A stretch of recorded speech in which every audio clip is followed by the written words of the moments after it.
सभी फ्रेंड्स को मेरा प्यार भरा नमस्कार। आज के इस वीडियो में हम जानेंगे माँ दुर्गा की तीसरी शक्ति माँ चंद्रघंटा के बारे में और उनकी कथा के बारे में। नवरात्रि में तीसरे दिन इस देवी की पूजा आराधना की जाती है। देवी का यह स्वरूप परम शांतिदायक और कल्याणकारी है, इसलिए कहा जाता है कि हमें निरंतर उनके पवित्र विग्रह को ध्यान में रखकर साधना करनी चाहिए। उनका ध्यान हमारे इहलोक और परलोक दोनों के लिए कल्याणकारी और सद्गति देने वाला है।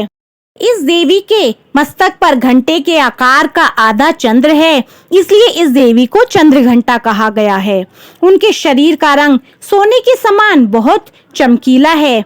इस देवी के 10 हाथ हैं। वे खड्ग और अन्य अस्त्र शस्त्र के साथ विभूषित हैं। सिंह पर सवार इस देवी की मुद्रा युद्ध के लिए उद्यत रहने की है। इसके घंटे सी की भयानक ध्वनि से अत्याचारी दानव, दैत्य और राक्षस कांपते रहते हैं। नवरात्रि में तीसरे दिन इस देवी की पूजा का बहुत महत्व है। इस देवी की कृपा से साधक को अलौकिक वस्तुओं के दर्शन होते हैं, दिव्य सुगंधियों का अनुभव होता है और कई तरह की ध्वनियां सुनाई लगने लगती हैं। इन क्षणों को साधक को बहुत ही सावधान पूर्वक रहना चाहिए। इस देवी की आराधना से साधक में वीरता और निर्भयता के साथ ही सौम्यता और विनम्रता का विकास होता है।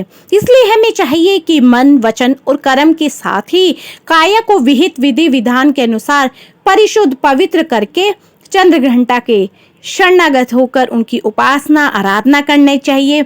इससे सारे कष्टों से मुक्त होकर सहज ही परम पद के अधिकारी बन सकते हैं। यह देवी कल्याणकारी है। अब हम जानेंगे माँ चंद्रघंटा की कथा। तो बोलो चंद्रघंटा माता की जय, माँ शेरावाली की जय। हिंदू शास्त्र के अनुसार जब देवताओं और असुरों के बीच लंबे समय तक युद्ध चल रहा था, तब असुरों का स्वामी महिषासुर ने देवताओं पर विजय प्राप्त कर इंद्र का सिंहासन छीन लिया और खुद स्वर्ग का स्वामी बन बैठा। इसे देखकर सभी देवतागण काफी दुखी हुए। स्वर्ग से निकाले जाने के बाद सभी देवतागण इस समस्या से निकलने के लिए त्रिदेव ब्रह्मा, विष्णु और महेश के पास गए। वहां जाकर सभी देवताओं ने असुरों के किए गए अत्याचार और इंद्र, चंद्रमा, सूर्य, वायु और अन्य देवताओं के सभी छीने गए अधिकार के बारे में भगवान को बताया।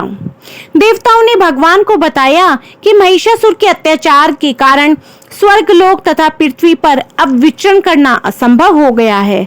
तब यह सुनकर ब्रह्मा, विष्णु और भगवान शिव शंकर अत्यंत क्रोधित हो गए। उसी समय तीनों भगवानों के मुख से एक ऊर्जा उत्पन्न हुई। देवता गणों के शरीर से निकली हुई ऊर्जा भी उस ऊर्जा से जाकर मिल गई। यह ऊर्जा 10 दिशाओं में व्याप्त होने लगी। तभी वहां एक कन्या उत्पन्न हुई। तब शंकर भगवान ने देवी को अपना त्रिशूल भेंट किया। भगवान विष्णु ने भी उनको चक्र प्रदान किया। इसी तरह से सभी देवताओं ने माता को अस्त्र शस्त्र देकर सजा दिया। इंद्र ने भी अपना वज्र एवं ऐरावत हाथी माता को भेंट किया। सूर्य ने अपना तेज तलवार और सवारी के लिए शेर प्रदान किया। तब देवी सभी शस्त्रों को लेकर महिषासुर से युद्ध करने के लिए युद्ध भूमि में आ गई। उनका यह विशाल रूप देखकर महिषासुर भय से कांप उठा। तब महिषासुर ने अपनी सेना को मां चंद्रघंटा पर हमला करने को कहा। तब देवी ने अपने अस्त्र शस्त्रों से असुरों की सेनाओं को भर भर कर नष्ट कर दिया। इस तरह से माँ चंद्रघंटा ने असुरों का वध करके देवताओं को अभय दान देते हुए अंतर्ध्यान हो गई। तो बोलो माँ चंद्रघंटा की जय।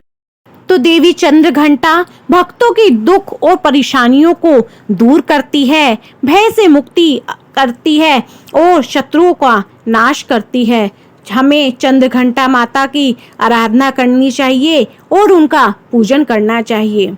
बोलो चंद्रघंटा माता की जय, माँ शेरावाली की जय। तो फ्रेंड्स, आपको मेरी ये वीडियो पसंद आई हो तो मेरी वीडियो को ज़्यादा से ज़्यादा लाइक, शेयर एंड सब्सक्राइब कीजिए और बेल आइकन ज़रूर दबा दीजिए, ताकि समय समय पर आने वाली वीडियोज़ आपको टाइम से मिलती रहे।